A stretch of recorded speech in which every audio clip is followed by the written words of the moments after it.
who've come in later. Hi, Nadine. Glad to have you here. So I've been really meditating on what do we mean by living in the flow.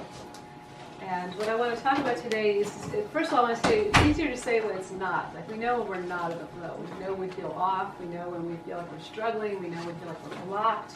Or we're working really hard and things just aren't working. And we feel alone or unsupported. Those are all examples of not being in the flow. So we recognize those experiences, most of us, I would think.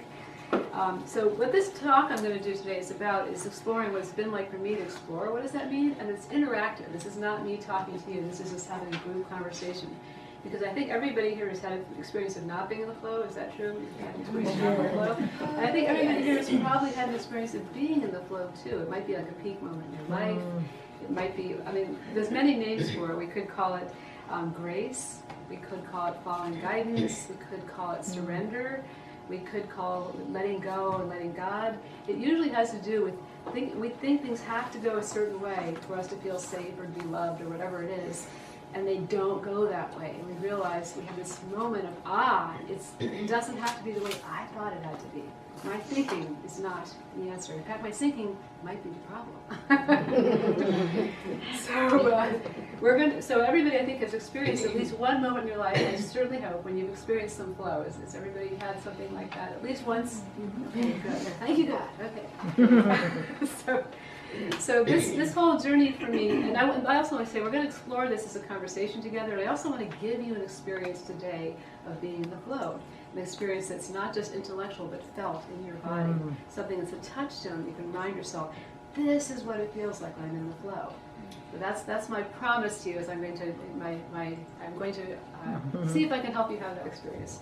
But before we do that, I just want to share my own thoughts about this. At any point as I'm going along, you might find it sparks a story in you, and you're going to go like, hey, I have my version, or you may have an argument with it, which is okay too. You can go, but what about blah, blah, blah. So this is really an interactive discussion. So basically, what I found out in my life is when I create an intention, which I do pretty often, when I create an intention, everything that's in the way of that intention arises.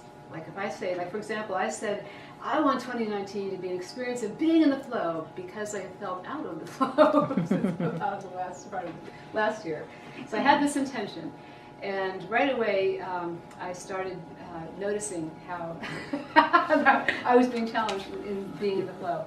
So at the beginning, honestly, I thought being in the flow meant sort of tuning into what was going on around me and noticing what was outside me, like where is that flow going? I better really pay attention. I better really be observant.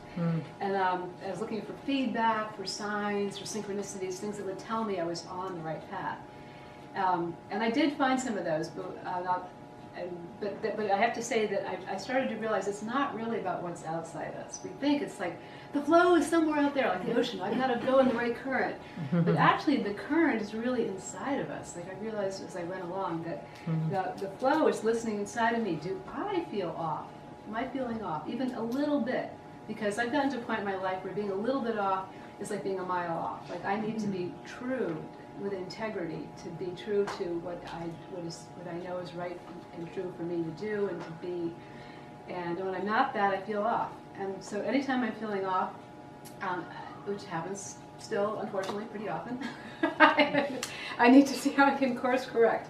So I'm going to give an example of each of these things. So the external evidence that I was off, and then the internal, and then see if you can map this onto your experience or not. So I had these grand plans at the start of the year. I was launching a new program. It was called From Playing Small to Answering the Call. I was really excited about it. It was going to be, like many of the things I've launched, fairly high-ticket programs, meaning people pay a lot for them, but then they get a lot of value out of them. And I was wanting just, a few people, and I started to go along in launching this, getting it out into the world, having people sign up. And I realized that many people were really interested in doing it, but couldn't afford what I was charging. And I started to think, what does this mean? What should I do about this? And I finally listened to a friend of mine who's told me something that people have been trying to tell me for a while, but I was like, no, which was that maybe what you should do is go in a very different direction in your business. Maybe instead of having a few people work with you and paying you quite a lot, maybe you should have a lot of people work with you and pay you very little. And I was like, oh my God, because I realized I'd been terrified of doing that, because I thought my security, my financial security, was having a few people pay me a lot of money. And I realized that if I'm going to fulfill my mission for this lifetime, I'm never going to do it that way. Like, it has to go out in a much broader way. I'm a messenger, and there's a number of you are messengers also. And you can't fulfill your message and your mission if you're just telling it to a few people, whispering it, kind of like, only you get to know. That doesn't work. So I'm trying something, so that external evidence that I wasn't in the flow helped me to listen to, okay, what do I need to do? I was really kind of stymied. And honestly, it's scary to go in a very different direction. I have to do a different kind of business model, but I think it's going to work. I just have to learn some things that I don't know how to do, and that's scary. So that's a course correction of getting in the flow that came from outside of me, that resonated within me. So has anybody had an experience of that, something in your life happened where life showed you were not going the right direction because it wasn't working out? Has anybody had that kind of experience? Mm-hmm. I'm not saying you have to tell it. It's okay. It's often embarrassing or whatever. We don't want to say, and I failed. Because it feels like a failure when you think you have to do something a certain way and it just doesn't work. And in my line of work as a spiritual entrepreneur, you get a lot of course correction because you come from your heart and you put something out to the world and you say, here, people, come in and do this with me. And they either say yes or no, and like that external feedback is pretty obvious. So I've been learning the fast way, I guess, or the hard way, or whatever it is called. We all learn ways. So that's the experience of not being in the flow, and listening. So what's wanted here? What is the flow? And I see that this is the flow because I don't know quite how to do it yet. I see, yes, putting my programs out, making them very inexpensive, offering them. I've got 4 big ones I'm going to offer during this year, and each one I'm going to put out as broadly as I can for very little money, really, and although they're very valuable, life-changing programs. And I'm trusting that will provide what I need, and it'll go out and build a much bigger way. So that's one part, yes. Unless the thing that gets me able to get involved in more programs, if it says it's, I forgot how they say it, like income.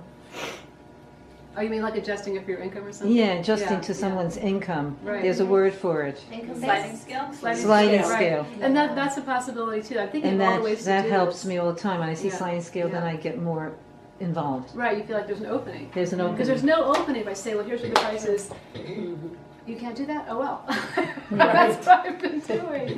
Which seems in hindsight kind of dumb, but anyway. But it was a big mind shift. The training I had was all like about doing better things, but anyway, the training was not right for me right now. So there's that outside listening, and then there's the inside listening for being in the flow. And by being out of the flow, like for me, that often looks like just like my energy goes down a bit. I don't feel like going out or talking to people. Or for an extrovert, that means something's off. And it can also look like, I've noticed there's different things it looks like. Maybe you can relate to some of these. One of them is when I've done a lot of inner work, like I'm sure almost everybody in this room has done at least some inner work. And when I notice, for example, I'll give you a practical example. So I've done a lot of work around feeling defensive about money because as a spiritual entrepreneur, my partner has in lots of ways supported me in this journey. And I want very much to be able to take care of him instead of him take care of me. So the other day he was talking to me and he was trying to give me some advice, which I heard as criticism. I heard him attacking me for not providing what I want to provide. And this part of me that is wounded in that area, which I realized was wounded because I felt angry, which is a cover-up for feeling hurt. So I felt angry, and so I walked out of the room. I'm going to just sort myself out. I'm just going to, and I said, okay, I got to come back and just sit with him and just feel this, fully feel this so they can go away. And I came down and sat down, okay, I'm now going to feel the hurt. And I started going, because there wasn't any hurt there when I paid attention to it. I realized, oh my God, this is just old programming. And just by being with it, it was like, this is stupid. You don't have to feel hurt about this. This is, So that was like an eye-opener. Right. Like one way is to notice when we feel an inner wound, which we do anytime we're reacting. We react because we're wounded, right? We may get angry, or we may feel defensive, or we may want to run away. That's fight, flight, or freeze, the 3 basic autonomic nervous system reactions we have. But they're all just telling us, warning, warning, some part of you, the wounded part got poked. Ow! That's why you're wanting to or true. Exactly. So the thing about this was it's so great to have that inner feedback that you've been wounded. Or not that you've been wounded. This wound is way old. We've had this wound for a long, long time. It's gotten poked. And this is such great feedback because if you can learn to pull that toward you and say, oh, show me what has been hurt. Let me connect with that so I can love it. So if I can love that part of me that's hurt, then I can help heal it. Like, because I'm feeling wounded because I feel like I'm being attacked. And the attack, there may or may not really be an attack in reality. The other person may just be trying to reflect something true to you, and you're like, how dare you? But there's the real gift instead of reacting back, looking inside yourself. Okay, what is this trying to show me about me? Oh, underneath my anger, there's hurt or shame or something that I don't like to acknowledge, something I would much rather nobody could see. But that is the thing that hurt, that wound is actually underneath that. That's usually for most of us, it's our inner wounded child, which goes way, way back, whatever wounds we've had from childhood. And if we can actually turn and look at that and love that part of us and say, oh, sweetheart, nobody was trying to hurt you. You're okay, you're safe, I love you. If you could actually turn and do that, what happens is underneath that wounded child is your divine child. Because we're all children of God, literally children of God. We all have the same energy of the divine in us. There's nobody who doesn't. I don't care if they're Trump or Putin or anybody else. All of us have, you may be displaying the wounded child, that may be what you're acting from, but underneath that there is the divine in you. So if you can turn and look at that and embrace that, you have access to the divine in you. Yes? Along those lines, yes. I understand what you're saying, but oftentimes for me, I'm not aware of being attacked or hurt or defensive, but when I start recognizing my own thoughts of being judgmental of others, yes, that I start to recognize I'm only bolstering up my own sense of ego so that I could heal that wound, or cover that wound, not heal it, but cover that wound. yes. You know? So I don't get as close to the actual feeling as you do. You don't need to. But that works one of too. my externals that, or the internal that gives me an idea I'm out of the flow is when I start finding fault with others. Beautiful, beautiful. That is the other part. So there's the wounded child, and then on top of the wounded child, let's just build some armor. Some armor that is like the face we wanted the world to see, so it wouldn't see the inner wounded child. Like for me, my inner wounded child calls herself alone, because she's really afraid, like nobody understands her, she's too much, blah, blah, blah, blah, blah. So she's all alone. And the armor I put on top of that for me was like being a top student. Like, I'm going to be the best at everything. Then you'll admire me, then you'll like me. That was my strategy for basically nobody seeing how insecure I felt. Yeah. One of the things I find interesting is that every time I was wounded from childhood, I remember the specific incident very clearly. And even as still I can remember now, and at this age. Yeah. So I can remember when I was in like kindergarten, the first wounding. So I'm only like 5 years old, and I can still bring it back. Yes. It stayed with me because it said to me, somehow you're not perfect. You're not good enough even. And you're not good enough, even though you might think when you entered the world, I was perfect. I'm coming from perfection. Yes. I must be perfect. And then some kind of reprimand, some kind of criticism now makes me feel like, okay, I'm not perfect. Yeah. And the wound is so deep, and I carry it. Right. So whenever that is like touched in some way, by some kind of event or word, it's open again. Yeah, and that is a great gift. Because that wound fundamentally is an illusion. It's a lie. It's like on top, when you came into life perfect, and when something happened that made you decide, I'm not perfect, in fact, I'm not good enough, that was a lie. That was a mistake in your apprehension. My apprehension. Exactly. That is a mistaken perception. So when you can become in touch with that, or it doesn't have to be your internal feeling of woundedness, because some people don't have access to that, not a problem. It's really the thoughts that are the problem, the thoughts of judgment of yourself or of others, because that's basically the wound is a judgment of yourself. You're not good enough. See, you're this or that is wrong with you.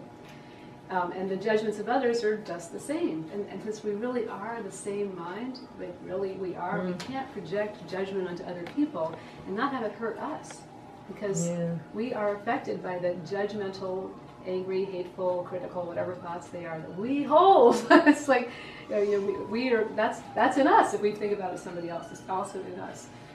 So the opportunity when a wound opens up or when a judgment rises to your consciousness, like, oh, I am judging that person, or oh, I'm judging myself, which I had this recent experience of realizing I was judging myself because I sometimes get canker sores when I'm stressed. And I just thought, well, I wasn't getting enough sleep, blah, blah, blah, blah, blah.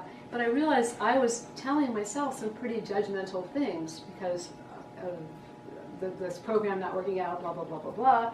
And the canker sores are literally marked wounds that I give myself when I'm stressed. My body is very wise. It tells me, you're off course. If you were really being true to yourself, you would not be attacking yourself, like literally creating canker sores in your mouth, which hurt like hell. I mean, we all have our own versions of our body trying to tell us, you're not on course. Are you guys aware that there's some things your body does that says, like, you're not on course? Yeah, yeah. Like, this is body wisdom. Our body knows more than our mind does, and our subconscious mind knows more than our mind does. A lot of things know more than our mind does. So the trick is, like, how can we start to notice what our mind is telling us? And we can feel that as wounding within us emotionally. We can tell from physical symptoms. These are all just ways of saying, you're not on course, because being on course is being true to yourself. And being true to yourself is loving yourself. Loving yourself, like Brooke is saying, there you were there. Loving yourself, but not just like a sort of like Pollyannish, like turning the frown upside down, but really recognizing the divine in you and other people, and knowing that truth, looking for that truth, resonating with that truth, seeing it in others, seeing it in yourself. And anything that's not that is you not being true to yourself. It's you not being on course, you feeling off. It's not actually complicated. It is not easy, but it's not complicated. Being out of the flow is when you stop being true to yourself, moment by moment. There's a moment, it's really a moment by moment thing. You can tell what's happening is before you're consciously aware of it, you are subconsciously starting to say mean and hateful things to yourself, or about somebody else, or about you're feeling wounded and hurt, and somebody's trying to hurt you when they probably aren't. So all those things are ways that we can tell we're off course, even before external things tell us we're off course. Let's see if there's anything else I can say about that. Yeah. And then the other part of this I realize is, like, whenever we don't fully trust that we are loved and protected and safe in a very deep way, which is most of the time for a lot of us. Every time we don't trust that, that's how we get out of the flow too. And the way I was doing this with myself around the whole money thing for me was, I started thinking, well, I absolutely trust God in the area of relationship. I'm married to my twin flame. I know this is an incredible blessing. I absolutely know in relationship that God is supporting me. And in all my relationships, I'm so blessed, I really feel. But I don't trust God in the area of money, I realized. And I thought, isn't that interesting? And I asked myself, well, what would it take to trust God in the area of relationship? Because that's what being in the flow would be, right? There's a part of me that thinks, like, you can't trust God to handle money. I mean, God loves, sure, but money, no. God does not know about money. You need to be on top of that. You need to do it your way. You need to work really hard. You need to do blah, blah, blah, blah, blah. And I was like, that isn't working, though. And as I sat with it, I thought, well, all of my money comes from relationships. It's from relationships with people who trust me enough to pay me to help them. So if I trusted that God helps me with relationships, maybe I should trust that God helps me with money, because they're really the same thing. My heart is my wealth. My ability to connect with people and help them is my wealth. And I came to a place of peace of that, and I realized all the evidence that I was when I'm not in flow with money, these things I can just drop. I don't have to pursue them anymore. I really can. Like, I thought I had to follow up and do things to make sure people did something. I'm like, no, I don't. They either take a step forward or they don't. And I can just relax. Oh my God, all that energy and time I was putting into nurturing them, which was really my manipulation. I could just drop. Which is a big relief, that I feel much more in flow just by letting go of having to try to control something I can't control. And I think you all might be able to relate to, there are things you try to control that you just can't control. Because that's what our ego does, is it wants above all to control, because only then can you be safe. But unfortunately, you can't control it. So if you rely for your security on what you can do yourself, your ego can do, you are doomed to disappointment because your ego can't do it. Only the higher power that is in you and that works through you can do what's needed. And the process we call surrender is saying, all right, I give up. I clearly don't know what I'm doing. Show me the way.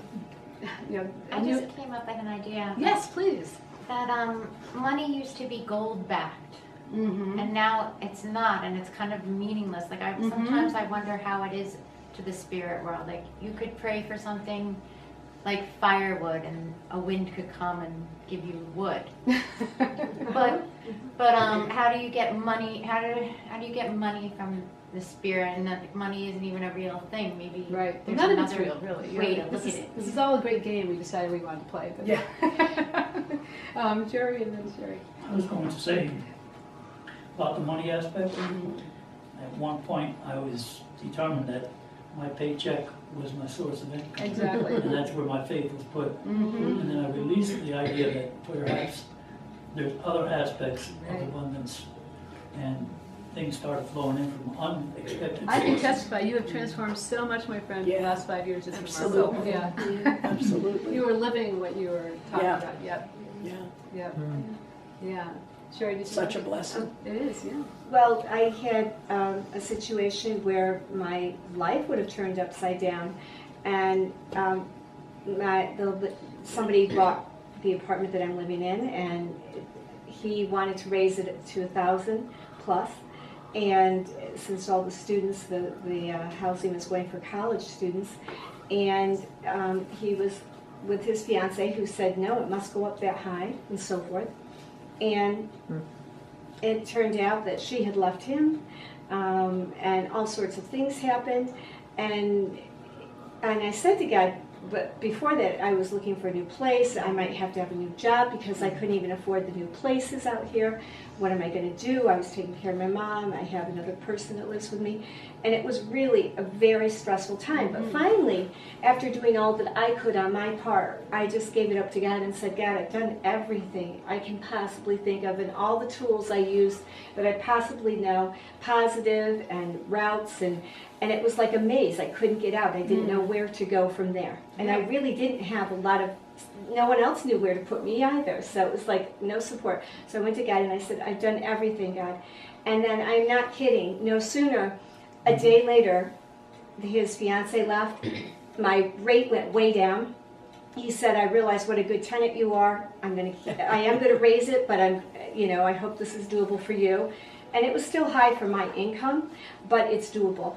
And that was an overnight thing. After I said, God, I've done everything. You've seen me, you've watched me, I've tried to have contacts, I've used all the tools, I'm very positive. And it was just right after that, he said, I want to keep you. That gave that profound demonstration. And that's money, and that's abundance too. exactly, Money in a exactly. different form, but it's still abundance. It's all and- different. It's the same. It doesn't matter what game you're playing. It's all the same. So God did answer me in the way of money, Yeah. a total support. It's like somebody the universe had my back completely. Yeah. And I just had to wait it out a little Yep, bit. exactly. The timing may not be the timing we want, but it is, divine timing. Yeah. So I want to give do we have time to give everybody an experience of this too? Like we talked about as we're presencing it a bit too. So what I'm going to ask you to do is I'm going to ask you to do something I call the 6 senses to clarity, which is a way to very deeply get clear about something for yourself. And so the first way it begins with, I'd like you can close your eyes if you're comfortable doing that. And just feel your feet on the floor. Just imagine energetic roots going down, grounding you into the earth. Feel your butt on the chair, grounding you. Let yourself get a little heavier. Just let your breath flow in and out. And you might want to connect to your heart, and by that I mean you may feel your heart within you, or imagine and visualize it, or put your hand on your heart. Just know there is this center of love within you. And you are love. So what I'm going to ask you to do is I'm going to ask you to imagine what it looks like when you are in the flow. And you may have an image come to mind of, and this is something you see literally, like a photograph or a movie. And you may see something that happened to you once in the past. You may see something that you've read about or seen in a movie. You may see something that's symbolic or metaphoric in some way, but what does it look like for you to be in the flow? And if someone would like to share just like one example, I'm just going to go on. I was going to think of a couple examples. Some of you have an example you'd like to share? What comes to mind when you think of what it looks like for you to be in the flow?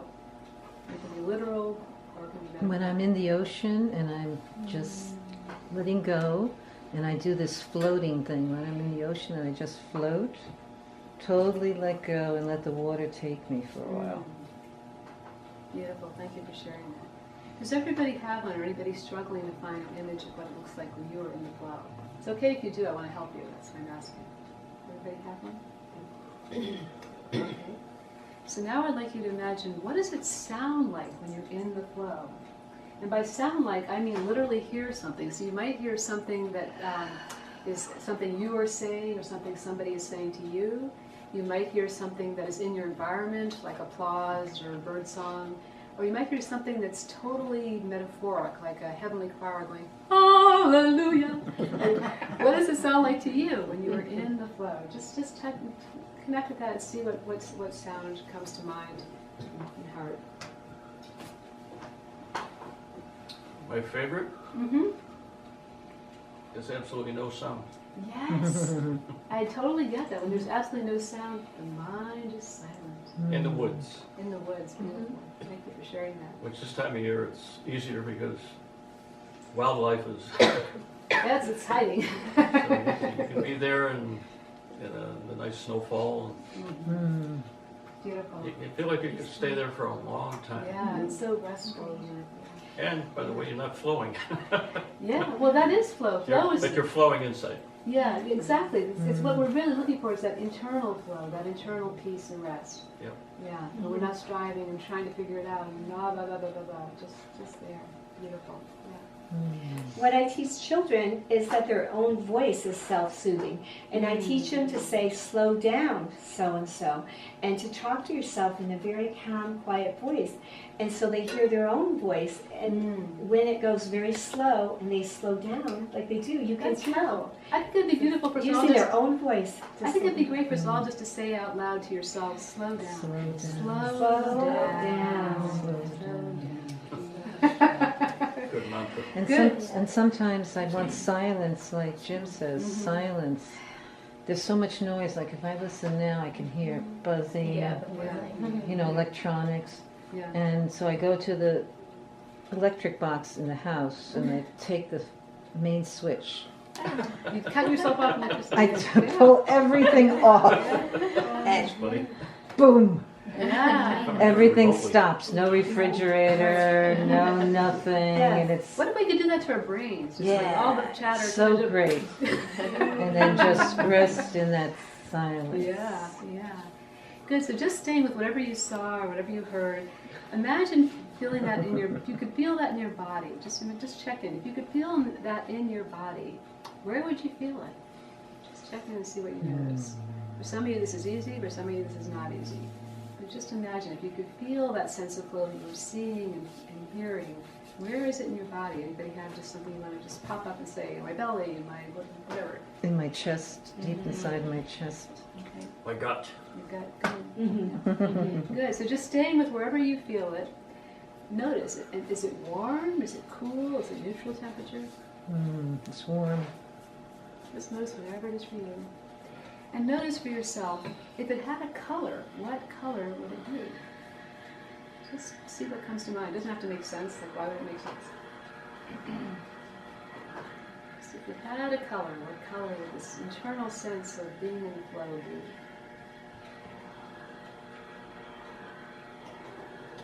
Once you have a color, anybody have a color? Blue, yeah. Okay. Rainbow. Orange Awesome. for creativity. Okay, awesome. Whatever you have is perfect. Now look and see if it had a shape. What shape would this feeling of being in the flow within you have? What shape would that have? Just let something come to mind. Whatever comes is perfect. That's the heater thing. And then I'd like you to connect and see, like, what would the emotion of this feeling be? Like, if there was a state of being or an emotion, what is this emotion that you experience when you are in the flow? Hearing and seeing and feeling within you. hear and see and feel within you? What is the emotion of that? Or the state of being? Being out and pulling in. Being out and pulling in? Being out, pulling in, yeah. So like this. I think it's like a constant exhale. Constant exhale. Yeah. Is that noise from somewhere, or what That is noise is from somewhere. Spirit. I'm here to tell you. it? What is that? I think it's the heater, probably the water going, because the water. I know that's a big noise. I've never It's heard spirit. it. I never heard that sound. It's spirit flowing. It's Baseboard flowing. heating. Yeah, so but it that does sound like makes flow, noises doesn't to heat up. It's a noise of flow. It And sounds what you've described as far as the things that, like the exhale or the out there, those aren't really emotions, those are feelings of movement, which is awesome, but is there an emotion connected, like peace, or like happiness, Peace. or like like love. good, what was God. it? Goodness and God, yeah, very good. So Hmm. just connecting that, noticing there's this touch tone within your body for this experience. If you can hold on to that, that's what it's like when you're in the flow. Connection. Connection, yeah. So that's a touchstone for you. That when you're not feeling that, you can see if you can reconnect with that wherever you feel it, in your gut or your heart or wherever it is. Just close your eyes and feel it and see it, and know that it's within you. It really is. And this is just one way to connect with it. I think I have to stop now, don't I? As far as the time goes. I probably went over. I think I want to connect with that sound. It's like spirit talking or You something. can.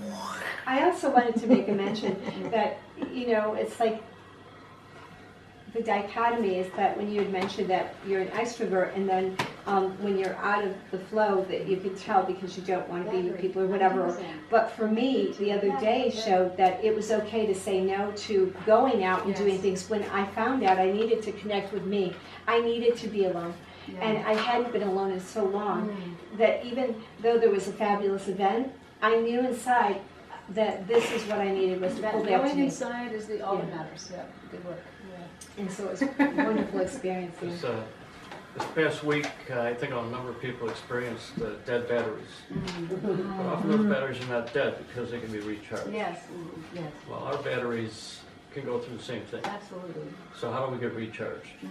That's So another way to here's say how do we get here's back my to flow? suggestion. Grab hold of somebody, especially somebody you like,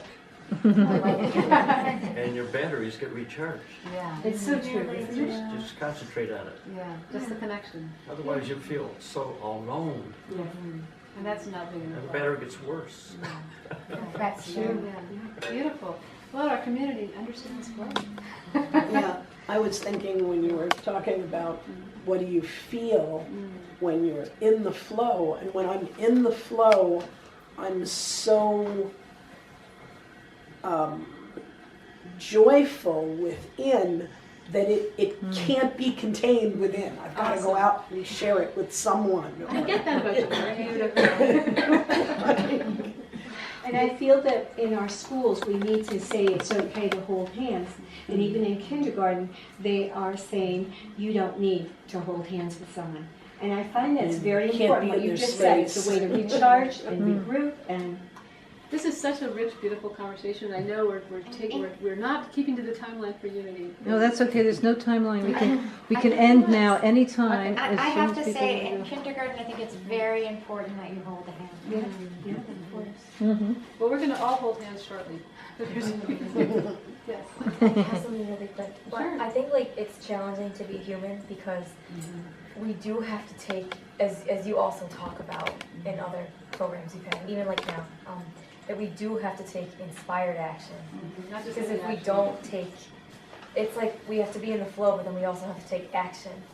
Like if we don't take action, some things will happen, but we can't expect certain things to be done for us. Like if we're trying to go to a certain program, we can't just expect that someone's going to reach out and call us and be like, you're in this program now. Like we have to fill out an application, or we have to. So there are inspired action steps, but then there are times where because you've taken care of yourself so well, or you've done the things that you know that you need to do, or just out of the blue, beautifully, synchronistically, miraculously, because of all the work you've done and because you're in the right space, things flow. But sometimes inspired action is a part. Thank you so much for that. I think that the action, You're what welcome. makes it inspired is you're taking it from that place of flow, Yes. as opposed to the place of trying to force things. And that's my hard-earned personal experience.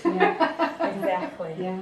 And lastly, it's like a mini dream of mine, but I don't know if any of you have either like gone or heard of COSM. It's the Chapel of Sacred Mirrors. I knew that back when we were starting in New York City. It's so cool. It is, yeah. That's somebody following a course of guidance for a long, long time. Yeah. But I wish we could all take a field trip there, because Alex Gray and his wife have like incredible drawings and workshops, a lot of like movement and food and vocal toning and art and all this stuff. But I think even like to look at his art feels very like flowy and otherworldly to me, but it's otherworldly in a way that it helps us ground and connect to our world here. It's activating. It's activating. Yeah, they're activating. Yeah. Cecil called them activating. So cool. Yeah. Beautiful. Thank you, everybody. Thank Thank you. Appreciate it. If you want more of that, she's coming back next week. Part 2. And as far as the time thing, our bulletin states that services begin at 11:45 until the right and perfect time. I love We it. understand Right, if you have to perfect. leave early. I like that. That's the way we operate here I these love days. it. I love it. And I could listen to you all the time, so. Me too. Yeah, it was great, thank you. It has been a blessing, which is a nice segue for the blessing.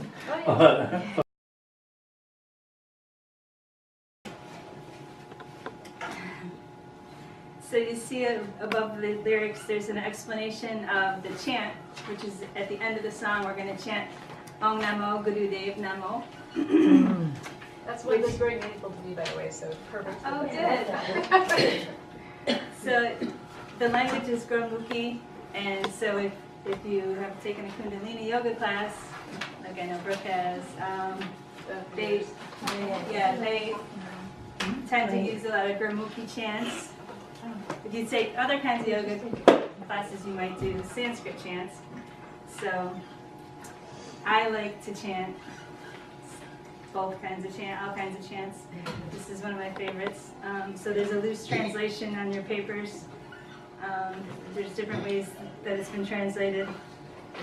So I thought this chant would go well with this song, so we're going to do that at the end of the song together. Can I say what the words literally mean? Sure. So literally, Om is just like Om, and Namo is, we get the word name from that, or identity. Guru we think of it as a teacher, but Guru is what leads us from darkness into light. And Dev is inside. So what you're basically saying is, I name or call on the teacher within me, that which brings me from darkness into light within me. Mm-hmm. So we're naming it, claiming it. Yes.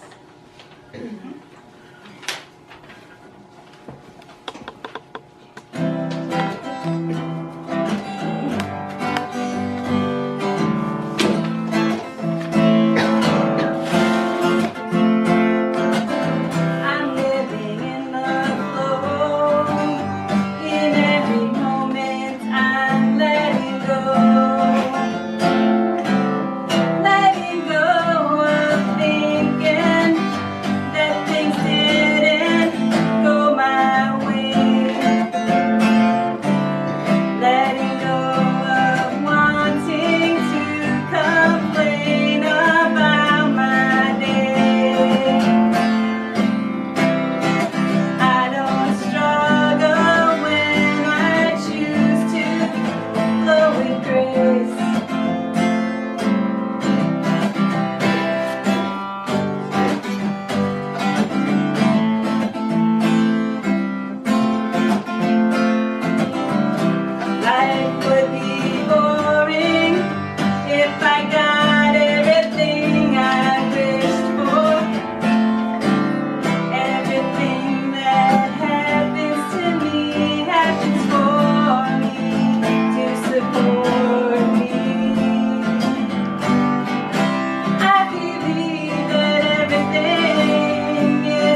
Which brings us to the daily word reading, and I don't think Diana has offered anybody the daily word to read for us. So, Jim, would you be willing to read the daily word? Divine love, wisdom, and understanding bring harmony to my world. When I reflect on the various relationships in my life, what feelings come to my mind and heart? Do I feel the joy of kinship with family members, of shared experiences and accomplishments with coworkers, or within my community? What I bring to each relationship determines my experience and may even influence the experience of others. Even if there is friction or tension, I choose not to respond to any negative or insensitive comments. Instead, I view every relationship, every situation through the lens of my being a living expression of God. I am a harmonizing presence as I let God be God in me. I affirm, divine love, wisdom, and understanding bring harmony to my world. We're beyond the 12 steps, and I'm a 12-stepper, fellowship. And this book is written by a woman who has incorporated A Course in Miracles into the 12-step program. And it's a pretty enlightening book, and it's easy to read too. It's not like real heavy type of stuff. And I can't wait to share it with other 12-steppers because it's 12 steps help me stay sober, but it doesn't grow me spiritually. This combined with the Course in Miracles seems to work pretty good. And what's the title again? Beyond the 12 steps. Oh. And do you have an author that you remember? Or? Dr. Lynn Grabham. Grabham. Grabham. Wow. Yeah. At first I thought it was Grabhorn, but then I realized, that's an M, not an R. Put my glasses on, things look different. I don't know. And it's time for the blessings of our prayer request. I'd like to remind. But sometimes start to twist and spin. Twist is nice. I do that once. Twist and spin. Life is like the ocean in motion, moving up on the shore. Can't control the waves of the current, impossible to ignore. Life is like the ocean in motion. I was watching a video. We gotta get our exercise here. As well stop trying to fight it and be in the here and now. Here and now.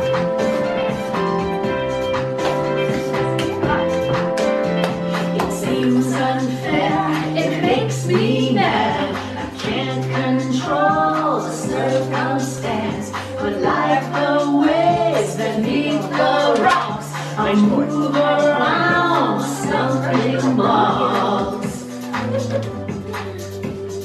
Life is like the ocean in motion, moving up on the shore. Can't control the waves or the current, impossible to ignore. Life is like the ocean in motion, time shining and now. I as well stop trying to fight it and be in the here and now. Here and now.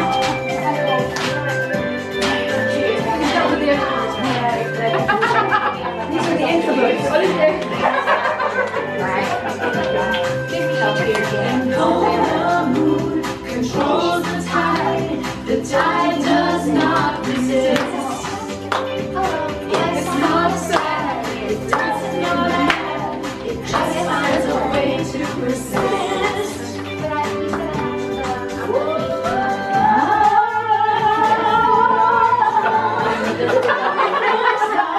The ocean in motion, moving on the shore.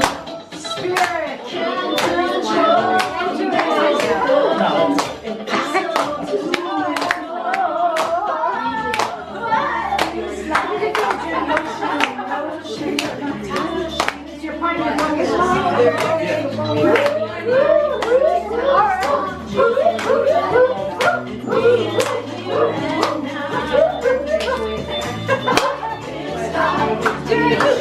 Okay.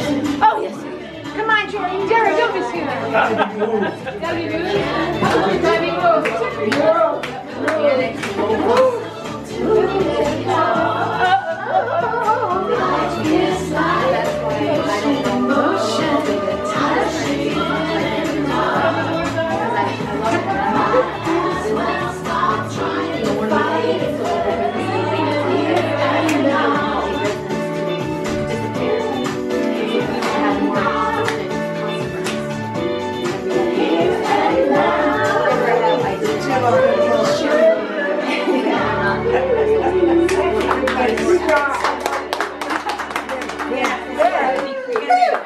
Taking me on a video?